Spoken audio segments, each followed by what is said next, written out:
Bienvenue sur Vision. Un podcast sur l'évolution du monde du travail, des manières de travailler et de vivre le travail. Comment travaillerons-nous demain ? Comment fonctionneront les entreprises de demain ? Qu'est-ce que le travail exprimera de nous et de notre société ? À chaque épisode, une perspective éclairante pour transformer votre vision du travail et imaginer des manières innovantes de collaborer, manager, créer et entreprendre. Je suis Laure Brignone, fondatrice d'une étincelle, convaincue qu'il est temps de repenser le travail pour bâtir un monde professionnel plus inspirant. Belle écoute! J'imagine le monde du travail dans 15 ans, toujours inclusif, humain et innovant.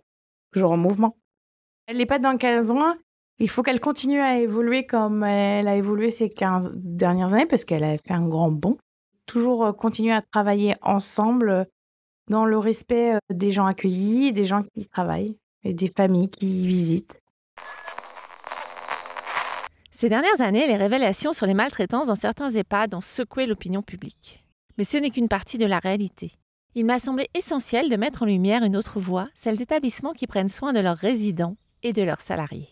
Et pour en parler, qui de mieux que Sarah Gerardi, directrice de l'EHPAD Maepa Camille Claudel à Trignac en Loire-Atlantique et secrétaire de la FNADEPA 44, la Fédération nationale des directeurs d'établissements pour personnes âgées, Sarah incarne une vision engagée, humaine et innovante.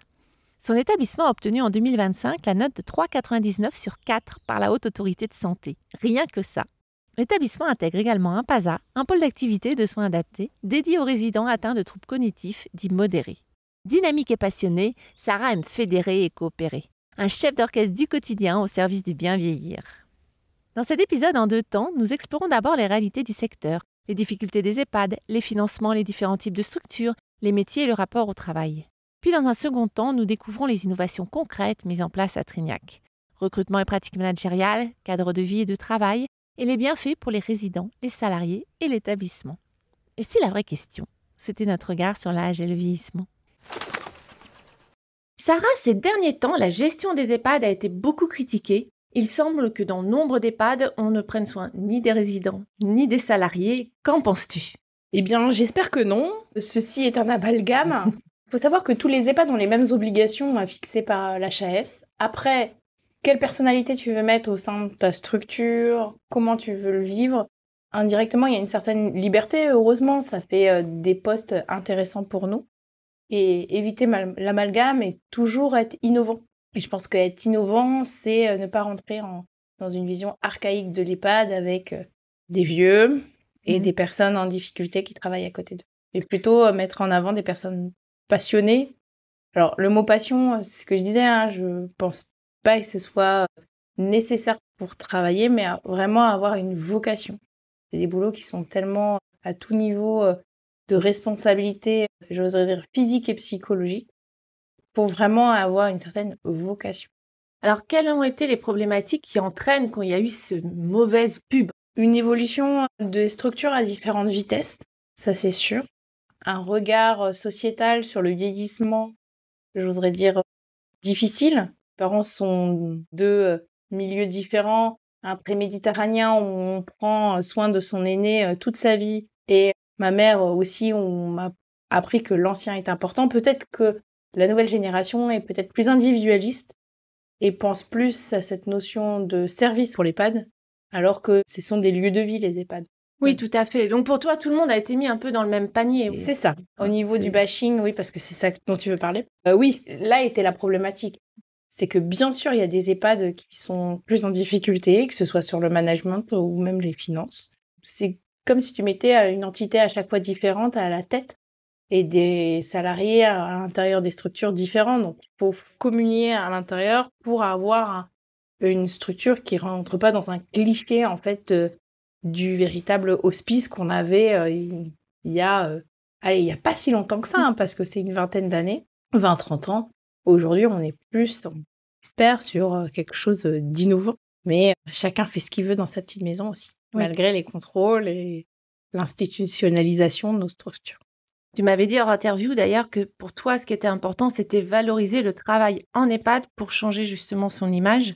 Et bon, valoriser l'EHPAD de manière large, ça c'est vraiment quelque chose qui te tient à cœur. Ah oui, et puis c'est nécessaire. Les gens qui se posent enfin des questionnements. Est-ce que je peux travailler auprès de la personne âgée, en institution ou pas d'ailleurs? Il faut montrer le meilleur de ce qu'on fait et de ce qu'on est, parce qu'il y a des si belles choses qui sont faites en structure, il faut les mettre en avant. C'est des humains qui sont engagés pour le bien-être de nos anciens, à tout niveau. Et effectivement, il y a plusieurs difficultés qu'on va revoir, mais avant, dis-moi, comment tu es arrivée à ce métier? Alors, j'ai une maman qui est enseignante et un papa qui est médecin. Donc, le milieu sanitaire était quelque chose que je connaissais.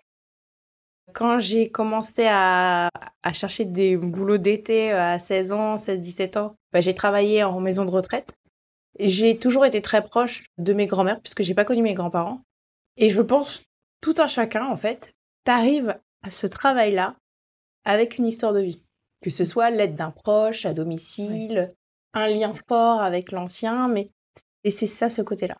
Donc, j'ai fait des études de droit. Et à un moment, en fait, dans cette étude de droit, l'humain a foncièrement manqué. Et le sens a donné à un accompagnement spécial en dehors de seulement un cadre financier, d'une aide financière ou juridique.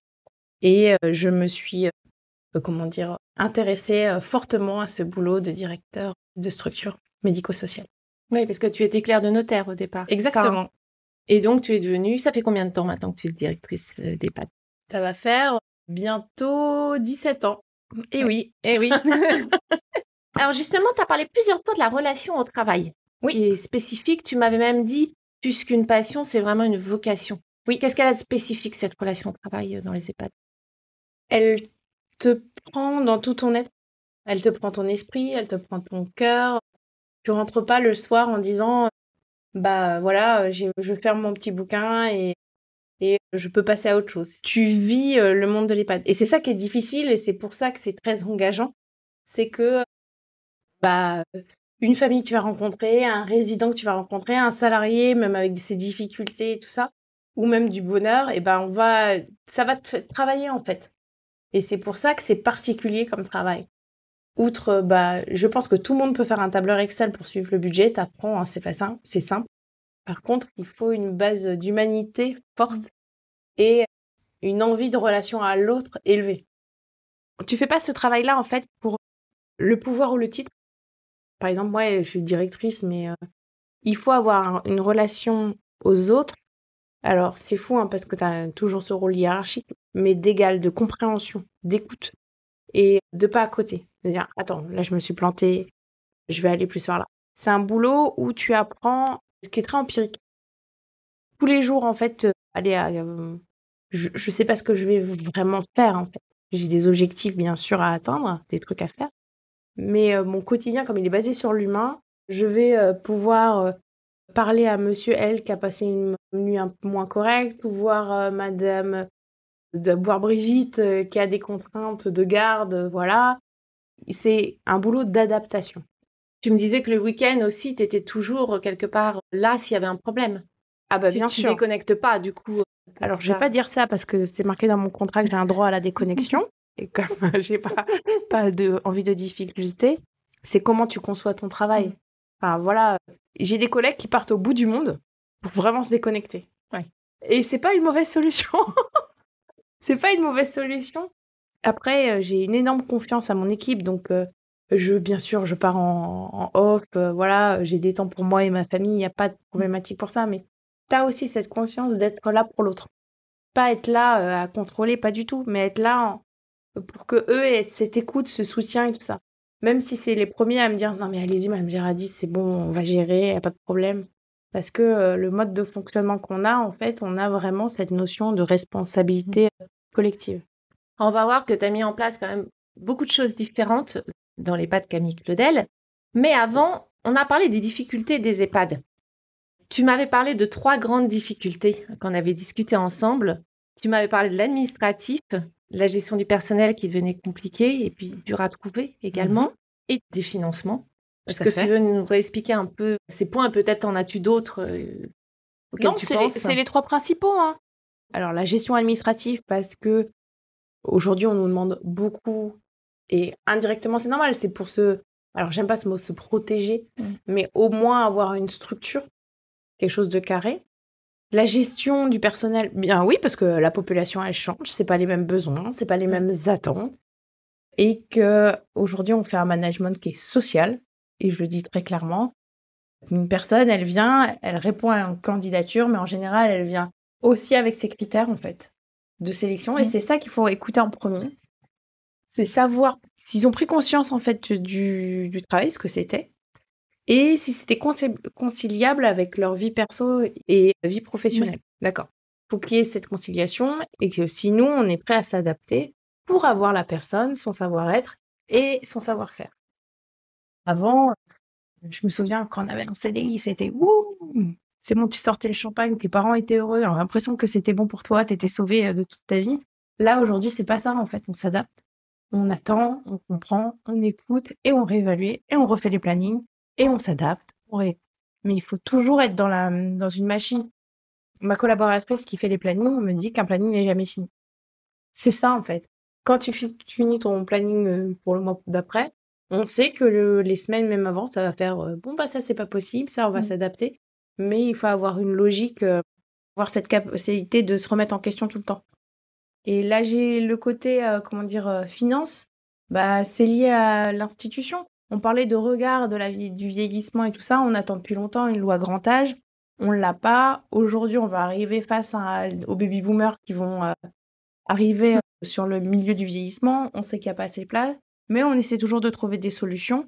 Et il faut toujours être dans la collaboration et dans l'échange des institutions, que ce soit l'Agence régionale de santé, le conseil départemental. On est là pour leur faire remonter nos problématiques et eux, il faut qu'ils soient là pour nous écouter. Et quand, en fait, il y a des relations de confiance dans ce système-là, on peut faire évoluer les choses.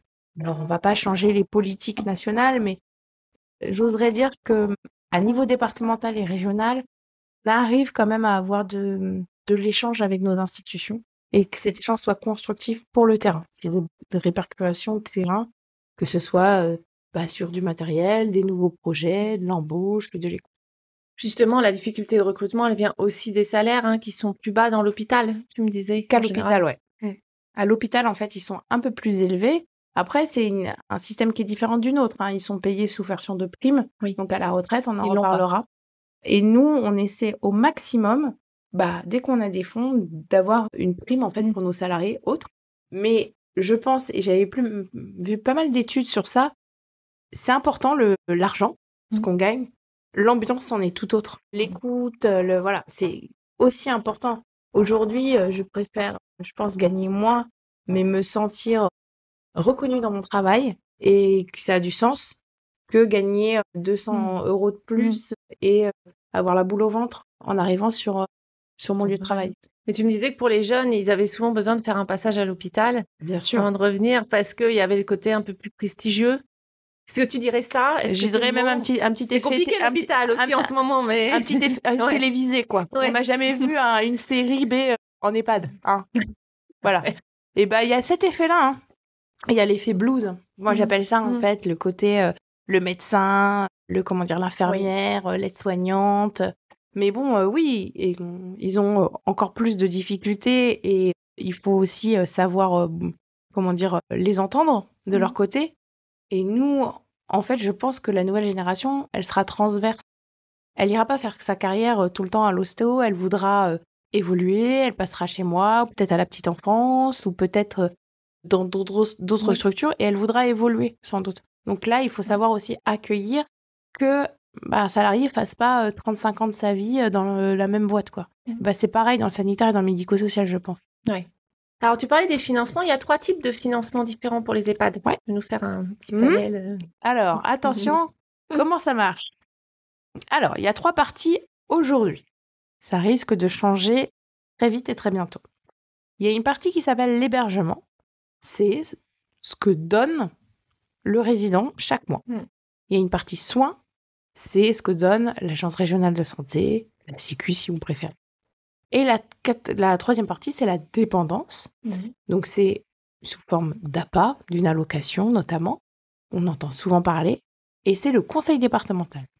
Aujourd'hui, les questionnements se posent en se disant, comme les structures se sanitarisent, le conseil départemental est en difficulté, hop, peut-être qu'on va avoir une fusion du soin et de la dépendance. D'accord. Mais aussi, on va voir apparaître des tarifs des différenciés, c'est-à-dire les nouveaux rentrants paieront plus que ceux qui sont en structure. Oui. Et on risque aussi d'avoir ce qu'on appelle des tarifs solidaires, les mêmes choses que la mutuelle, c'est-à-dire les gens à plus grand revenu ils paieront plus cher pour Ouais. les autres.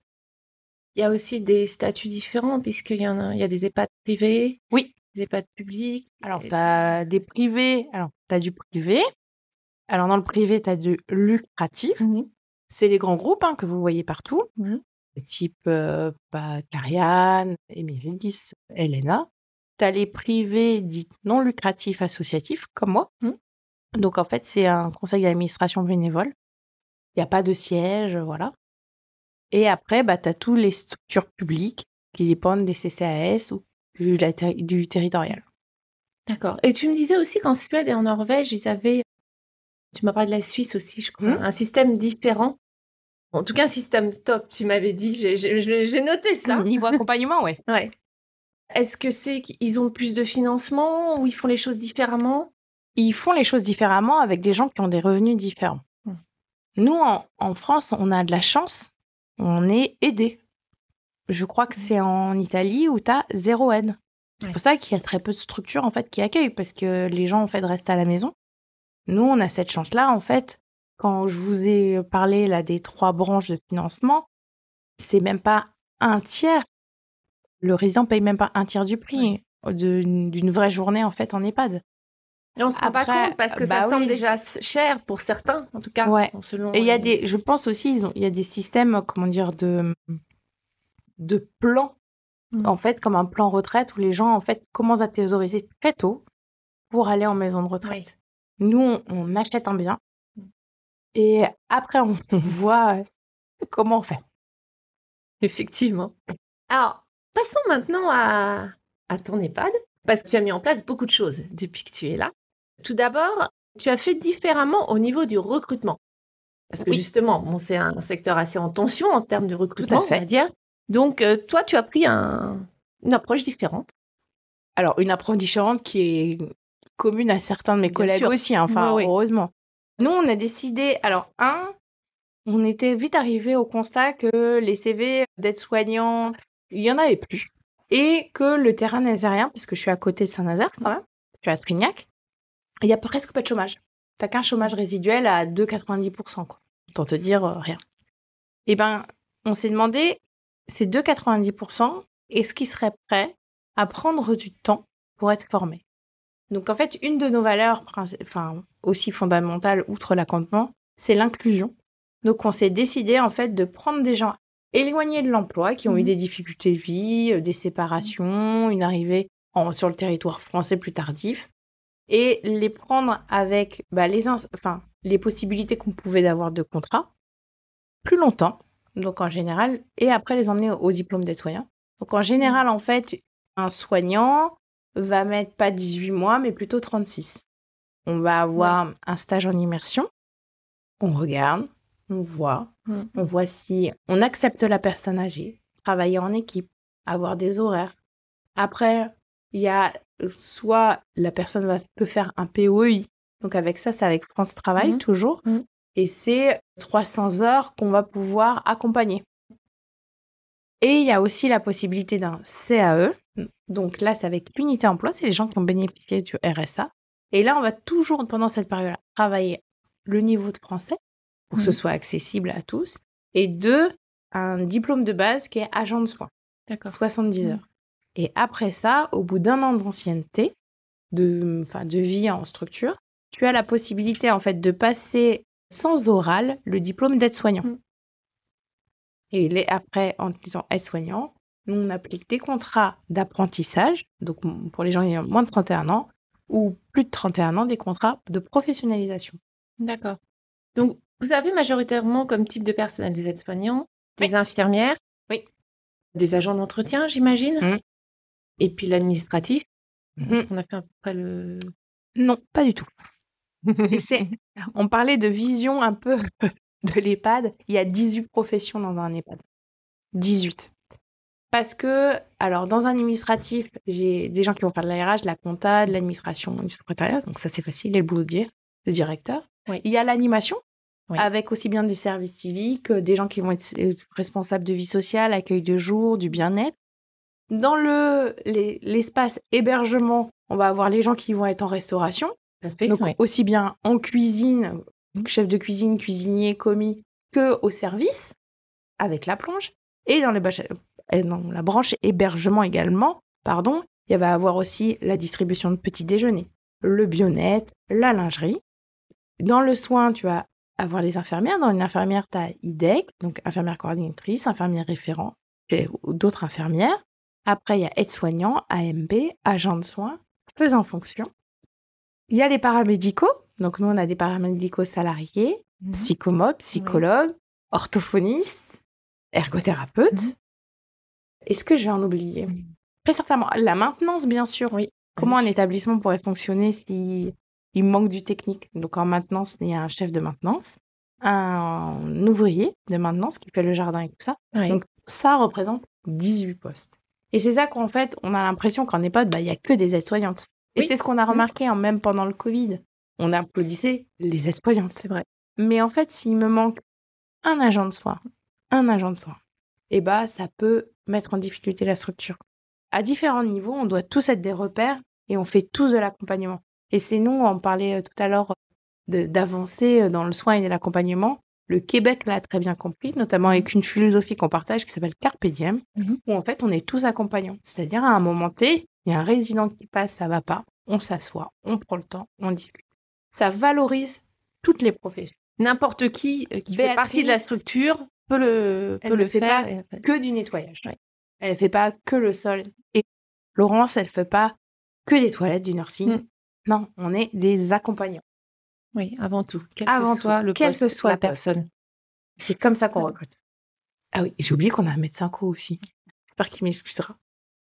Tu me disais aussi que vous aviez beaucoup d'infirmières par rapport à d'autres EHPAD.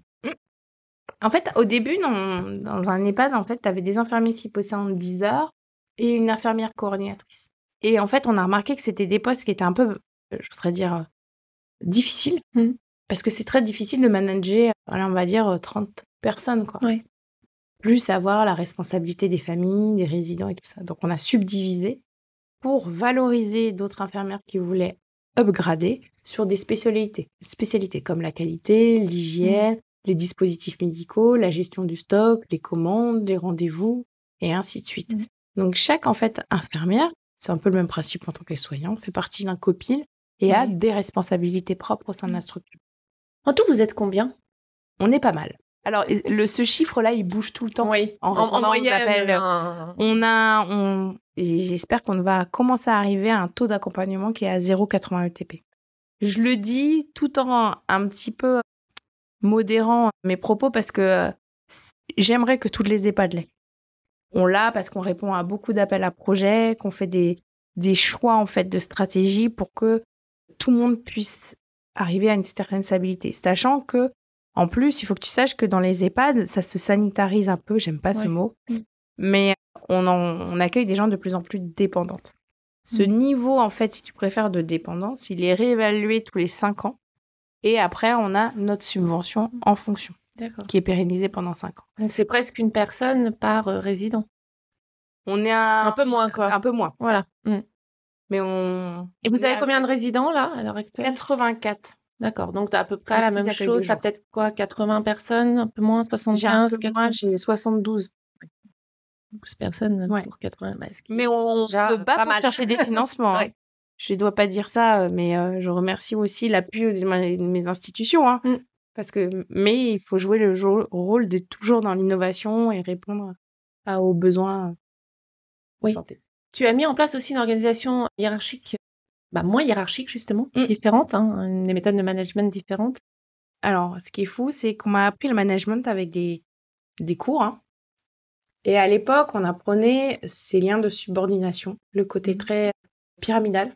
Et on nous apprenait qu'un bon manager, ça savait contrôler, ça savait tout sur tout, ça donnait du retour, et il fallait faire des rétro-plannings, Et en fait, pour l'avoir subi, je voudrais dire très clairement, j'ai compris une chose, c'est que même si je répondais en fait aux attentes, j'en serais pas plus autant satisfaite. Et je n'aurais parfois, selon ton manager, t'avais pas des retours plus positifs. Or là, nous, Camille Claudel, on a un dispositif qui est un peu différent parce que chaque pôle s'autogère. C'est-à-dire, en cuisine, ils créent leur planning, ils ont leur budget, ils font leurs commandes, ils font leur menu, ils se remplacent. Et ça, c'est pareil, par exemple, le pôle infirmier. C'est pareil pour le pôle animation. C'est pareil pour les PASA. C'est montrer aux gens qu'ils peuvent être aussi impliqués que nous dans leur construction, en fait, dans leur travail. Ouais, je suis pas là, j'ai un mariage, j'ai besoin d'être remplacé. Très clairement, en tant que manager, c'est super. J'ai un salarié qui a déjà fait son truc, qui est déjà préformaté, qui a vu sa collègue, qui échange ou qui a pu voir et ça se passe très bien. Oui, il y a plus d'autonomie et du coup, c'est plus fluide au final. Et il y a plus de compréhension surtout. En fait, quand tu expliques pas aux gens pourquoi tu fais ça, pourquoi tu as besoin de tant de personnes, pourquoi tu as besoin de respecter un budget, combien de sous tu as pour ce budget, et ben en fait, s'il a pas ces informations-là, bien sûr qu'à un moment, il va te dire arrêtez, c'est bon quoi. Moi, j'ai rien compris et en plus, ce que vous faites, c'est pas terrible. Et quand en fait, on met le curseur un petit peu en arrière, en responsabilisant vraiment et en donnant de l'autonomie aux gens, en fait, on apprend que nous, on gagne en qualité, puisque c'est un système où les gens, en fait, arrivent à avoir une vision beaucoup plus globale de la structure et pas individualiste. Donc, il y a plus de transparence de l'information également. Tout à fait. Mais c'est normal, c'est leur structure. Ce que je leur ai dit, vous êtes conviés à l'AG chaque année où il y a tous les chiffres, où nous, dans notre CA, il y a 2 membres en fait du personnel. Donc, ils savent, il y a une transparence sur ce qui rentre, ce qui sort. Ils ont plus envie, ils sont plus motivés, ils sont plus engagés, ils comprennent pourquoi ils le font. Ouais. Et moi, ce qui me rend très, très fière ici, c'est que ce sont les salariés qui font les appels à projets. Bien sûr, je suis là, mais il y a une compréhension de dire, voilà, là, j'ai gagné 10 000 € ou j'ai gagné tant. Qu'est-ce que je vais en faire ? Ah, une formation, ça coûte tant. Un remplacement, ça coûte tant. Ah oui, on peut pas faire ci, on peut pas faire ça. Et ça, c'est super intelligent, quoi. Oui. Ça va plus loin. Le management, c'est un petit feu sacré en toi. Donc, ce qu'il faut, en fait, c'est... Quand il a du sens, Si vous êtes un tyran, gardez-le pour vous. Mais l'idée, c'est vraiment faire confiance et aller jusqu'au bout de ton idée.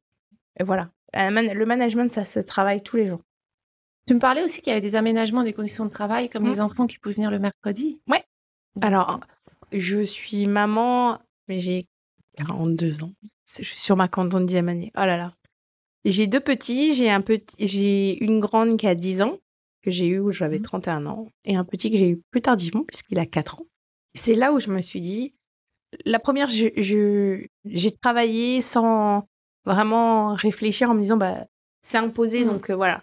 Le deuxième, en fait, j'avais plus envie de me dire, en fait, non, en fait, tu peux pas, en fait, mettre en difficulté ta structure parce que t'es pas assez transparente sur ta vie. Oui, aujourd'hui, ton petit, il est pas bien, ou l'école, elle est fermée, mais c'est normal, en fait. Je veux dire, hommes et femmes ont ces difficultés-là. Donc, pourquoi on se dit pas plutôt, ces difficultés-là, ça peut être une chance pour la structure. Parce que recevoir des petits, les résidents, ils adorent littéralement ça. Cette génération qui arrive, on leur apprend quoi aussi ? On leur apprend qu'il y a des personnes âgées qui ont une grande maison. Dans la grande maison, il y a un restaurant, il y a des animaux, il y a des sourires, il y a des gens qui travaillent. Et ça, c'est extrêmement important. C'est important de lutter contre cet agisme. Et en termes d'ambiance, ça doit aussi changer les choses, en termes d'énergie. On accueille déjà des enfants des écoles avec des projets, mais de tout niveau, même jusqu'à des ados, des professionnalisations et tout. Mais l'idée, c'est vraiment que ce soit une structure ouverte. Également, tu fais attention à l'évolution des gens. Tu m'avais dit justement, parce qu'il y a un âge peut-être ou des moments où... Ces 2 problématiques que tu soulèves, c'est 1, j'ai envie d'évoluer, comment je fais pour évoluer dans ma structure ? Parce que j'ai envie. Okay. Et la deuxième, c'est j'ai pas spécialement envie d'évoluer, mais mon corps, moi, me dit, je peux plus, en fait, rester à ce niveau, en fait. Comment je fais ? Et on a créé, par exemple, en soins, on a des postes, de référents. Donc, c'est du 8h, 16h, où c'est de la coordination des tâches, vérifier que tout soit nickel dans la chambre, qu'il y a un vrai relais aussi avec l'IDEC, avec les infirmières, avec les familles, qu'ils aient toujours des repères, des relais. Et pour les jeunes, en fait, il y a outre pendant l'entretien, et ça, on en parle pour les deux, pendant l'entretien professionnel, mais on n'attend pas un an, quoi, on sait très bien. Et c'est comment, en fait, on peut répondre à vos attentes. Oui, ça fait 5 ans que je fais ce boulot-là, mais j'aimerais monter un projet ou être responsable du PASA. Ok, on cherche des appels de fonds, on travaille ensemble, tu travailles sur ton projet, on le re-regarde, tu le partages, tu t'identifies comme une personne qui va évoluer par rapport aux autres, parce que l'évolution, il faut qu'elle se fasse intelligemment avec les autres. Et ça, aujourd'hui, Camille Claudel, c'est une véritable force. Notre gouvernante, exemple type, était avant AMP. Mais d'AMP, donc pur soin. Alors, AMP, pour les gens qui connaissent. Aide médico-psychologique, aide-soignant. Et donc, elle est devenue référente. De référente, après, elle a monté le PASA. Et de PASA, son rêve, c'était de devenir gouvernante. Ma responsable de vie sociale, et fan de musique, de culture et tout, était soignante, est devenue référente et est devenue responsable de vie sociale. Et tout le monde comme ça peut évoluer. J'ai un soignant qui est sorti jeune du diplôme et qui m'avait dit clairement, c'est très bien d'évoluer. Aujourd'hui, il est référent et il est responsable du projet, par exemple, d'accueil des personnes en situation de psychiatrie ou des personnes en situation de handicap vieillissant. Donc oui, tu as mis un panel de choses en place. Alors, si je récapitule, il y a déjà le recrutement plus sur le savoir-être pour des personnes qui ne sont pas forcément formées. Oui. Vous êtes prête à former. Il y a le côté avoir un gros staff d'infirmières, justement pour que ça gère bien, que ça s'autogère bien là-dessus. Et de soignants, de manière générale. Et d'hébergement. Il y a les méthodes de management aussi, moins hiérarchiques, où les gens sont plus en autonomie, avec une transparence du coup de l'information de l'EHPAD, association, mais une transparence qui leur permet justement d'être plus en autonomie et de comprendre quoi. Et d'être là aussi. Tu veux faire ton projet, tu veux te lancer, lance-toi, mais moi, on est là en backup. Oui. Tu as besoin d'avoir des informations, du temps. J'ai une soignante là, qui a eu plusieurs enfants assez rapprochés, et les horaires, c'était plus possible. Mais elle voulait, et puis elle savait pas si son rôle, c'était toujours être soignant ou d'autres accompagnements. Et elle, là, aujourd'hui, elle teste un poste à l'accueil de jour en animation, plus sur le bien-être, le sensoriel, qui était une de ses acuités. Et nous, on est là derrière, parce qu'elle le souhaitait aussi, il y a certaines personnes qui le souhaitaient, pour échanger. Est-ce que c'est bien? Est-ce que je vais dans le bon sens? Et tout ça. Le but, c'est pas lâcher la personne. Le but, c'est l'emmener vers un chemin qui correspond plus à ses envies professionnelles. Oui. Tant que c'est possible au sein de la structure. C'est ça. C'est qu'il y a une rencontre entre la personne, ses aptitudes, ses envies et la structure. Tout à fait. Bien sûr. Donc, avec cette possibilité d'évoluer, ce que tu disais, l'aménagement des conditions de travail quand c'est possible, par exemple les enfants qui viennent le mercredi, et l'importance du lien, quel que soit le poste qu'on a. C'est-à-dire d'être là pour les résidents, s'il y a besoin d'un échange, en fait, l'humain au cœur, je dirais. Exactement. De tous les métiers, quels qu'ils soient. Alors, il y a aussi un point auquel vous avez fait attention, c'est l'environnement. L'environnement de vie pour les résidents et l'environnement de travail pour les personnes qui travaillent ici. Alors, vous avez mis des couleurs, vous avez fait plusieurs choses, les odeurs aussi. Tout à fait. On a créé, en fait, une structure qui... Alors, les gens, quand ils rentrent, ils ont j'aimerais bien avoir la même déco chez moi. Et là, t'es flattée, quoi. En fait, ils ont compris ce qu'on a voulu. On a beaucoup travaillé avec les salariés, par exemple, pour avoir une salle de restaurant. Oui, j'allais t'en parler de ta salle, parce qu'elle fait plus restaurant que cantine, de ce que j'ai pu voir. Oh là, je ne sais pas ce mot-là. Très cantine. Mais c'est exactement ça. On avait un projet qui est l'art en EHPAD. Donc, on fait venir un artiste. Ça peut être un tatoueur, un photographe, un street arteur, un performeur. Tu vas, en fait, nous créer une poêle qui sera aussi bien un repère pour le résident. Je sais que la baleine, j'ai une grande baleine qui est là, ou la pin-up, elle est à l'accueil. Ouais, à l'accueil, elle est très chouette. Merci encore Laure et David de la Rosa Georgette. L'idée, c'est vraiment ça, même des couleurs. On n'est pas dans du couleur, j'oserais dire un peu pastel, layette, sanitaire. Oui. Voilà. Non, on veut, nous, que ce soit du sol, du bois, des couleurs blanches et personnalisables à merci et qu'ils vivent. C'est-à-dire que notre déco, en fait, elle vit chaque année. Chaque année, on rajoute un petit quelque chose. Cette année, on a travaillé sur un lieu de sport extérieur où il y a aussi bien des salons que des moments avec table de ping-pong, du basket, des fléchettes, mais des temps où en fait on peut avoir des moments de partage. On a créé un bar au sein de la structure participative. Mais on a aussi créé des lieux de détente, en copartage. On a 3 salles où les salariés peuvent bénéficier d'un massage en lit hydromassant ou dans un fauteuil massant. On a des véritables salles de pause aussi. Voilà, on essaie d'être toujours au plus près d'univers familier et chaleureux. Vous avez des couleurs selon les zones aussi? Oui. Les résidences repères? Alors, on a travaillé avec Montessori, c'est rien de novateur. Par contre, on a essayé que ce soit pas les couleurs premières, jaune, rouge, vert. Non, on a essayé de travailler sur un joli orange d'une grande marque de luxe, un joli pour tout ce qui est appétant.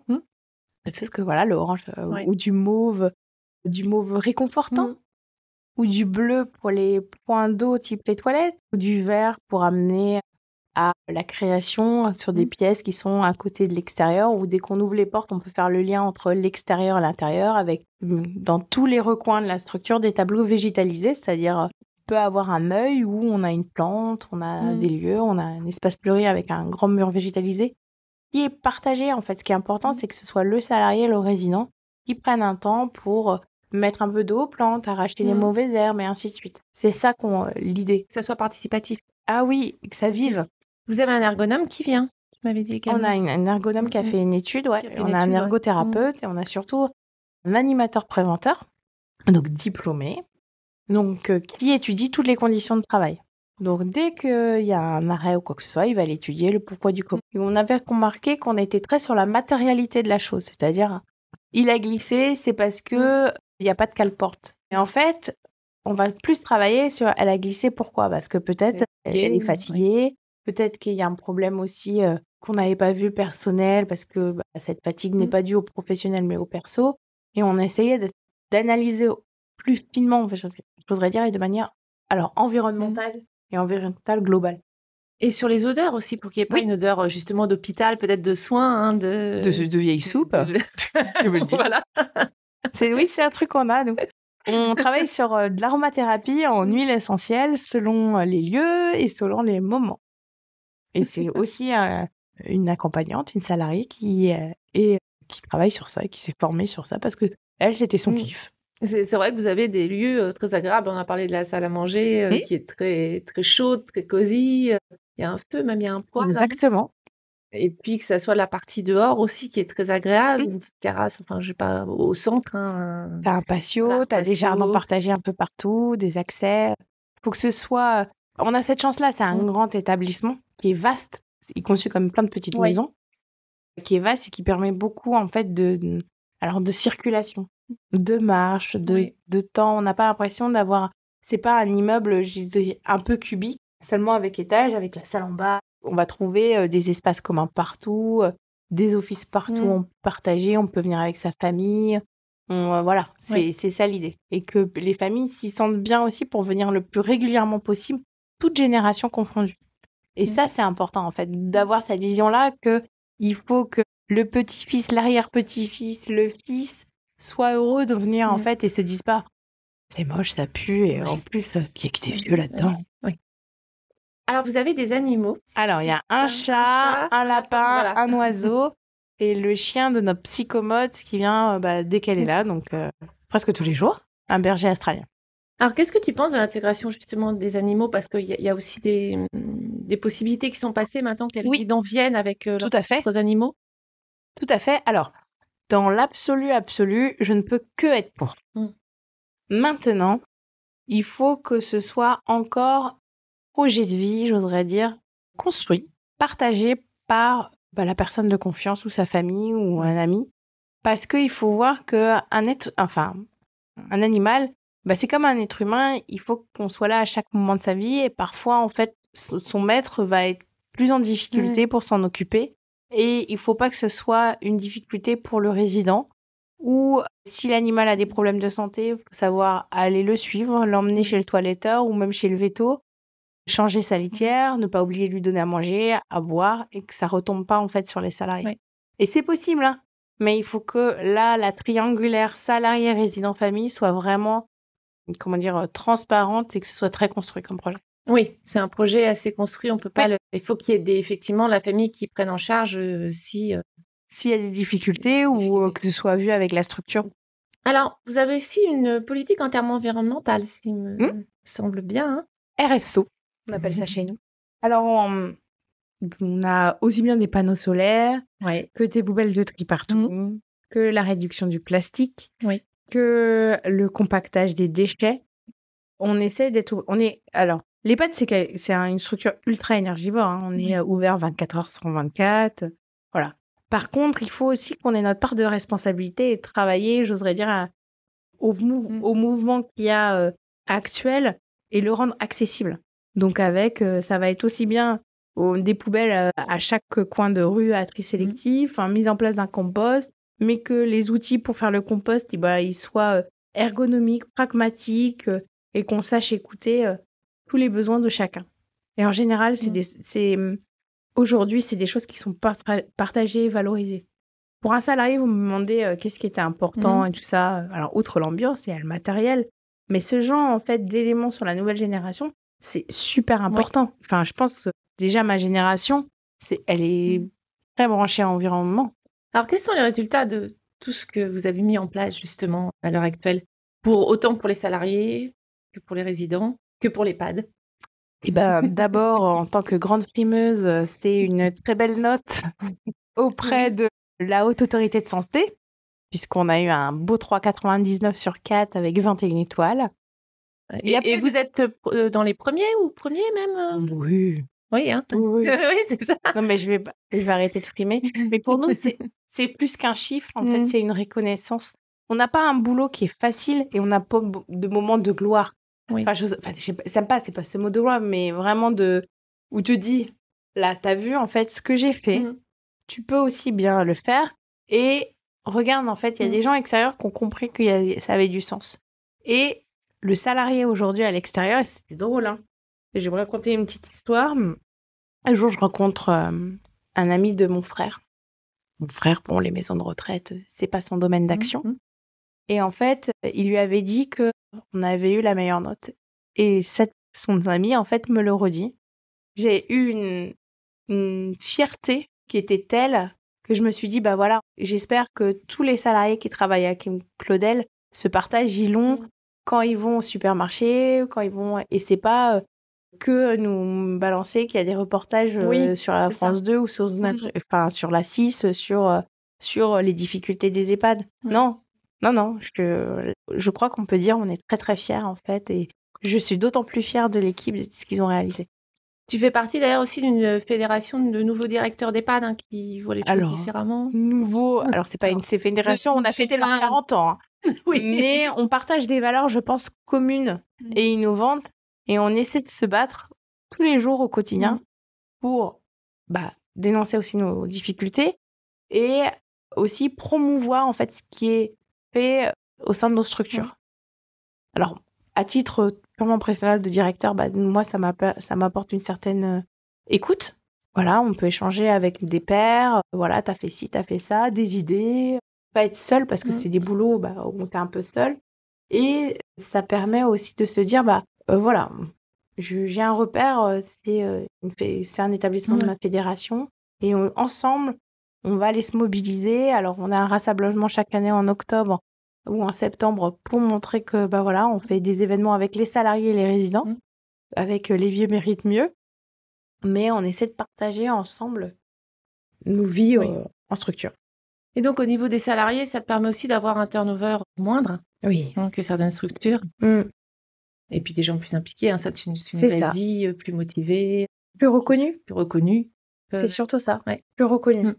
Et ça, c'est la reconnaissance. Le sens et la reconnaissance. C'est deux choses Et aujourd'hui, ce qui est super intéressant, c'est que Camille Claudel, j'ai des personnes en fait qui viennent vers moi en me disant bah voilà, moi j'ai eu des difficultés dans ma vie, bon, je peux travailler de telle heure à telle heure Mmh. parce que j'ai mes enfants, Oui. voilà.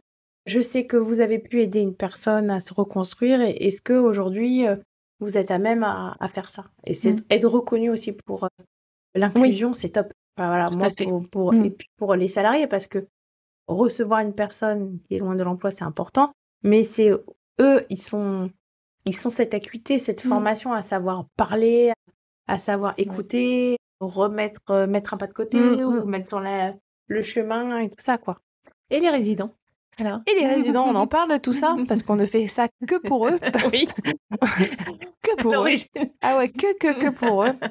Et on essaie au maximum déjà de trouver des structures pour que l'entrée soit moins violente que ce qu'on dit.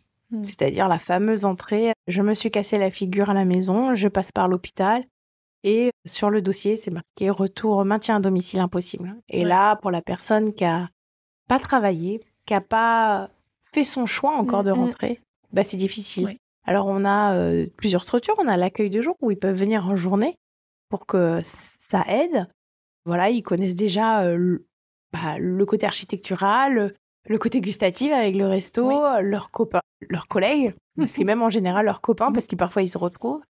Et on essaie d'être au plus près de ça déjà. Et quand on montre bien qu'il y a un respect en fait de la personne, de ses choix, à tout niveau, hein, avec pathologie, non pathologie, voilà. Et je pense que ça alimente l'image du questionnaire de satisfaction. Il est plutôt positif, voire très positif. Qu'est-ce qu'on peut faire pour améliorer la vie dans les EHPAD? Alors, autant pour les résidents que les collaborateurs, les salariés. Ne jamais rester statique. Voilà.